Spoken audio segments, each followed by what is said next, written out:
Viola jokes, music jokes. Q. What is the difference between a dog and a viola? A. The dog knows when to stop scratching. Q. Why can't you hear a viola on a digital recording? A. Recording technology has reached such an advanced level of development that all extraneous noise is eliminated. Q. What is the definition of a major seventh? A. A violist playing octaves. Q. How is lightning like a violist's fingers? A. Neither one strikes in the same place twice. Q. Which positions does a violist use? A. First, third, and emergency. Q. Why are orchestra intermissions only 20 minutes long? A. So the violists don't need to be retrained. Q. When a 16-inch viola and a 17-inch viola are dropped simultaneously from a 30-story building, which one hits the pavement first? A. Who cares? Q. How do you get a viola section to play spiccato? A. Write a whole note with solo above it. Q. What is a chord? A. 3 violists playing in unison. Q.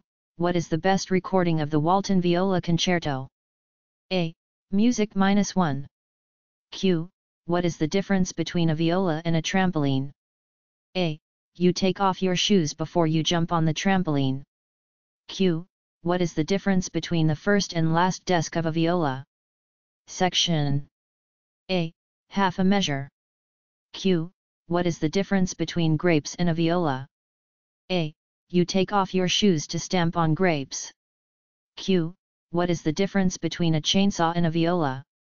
A.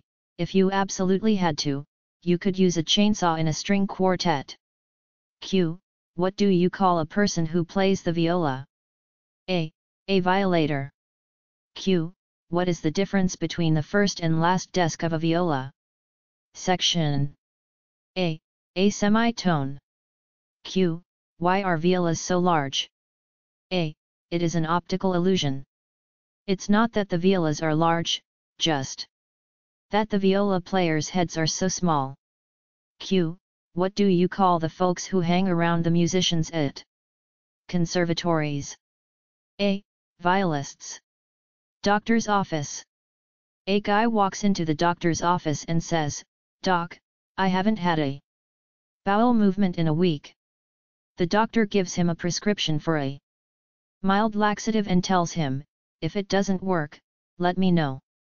A week later the guy is back, "Doc, still no movement." The doctor says, "Guess you need something stronger," and prescribes a powerful laxative.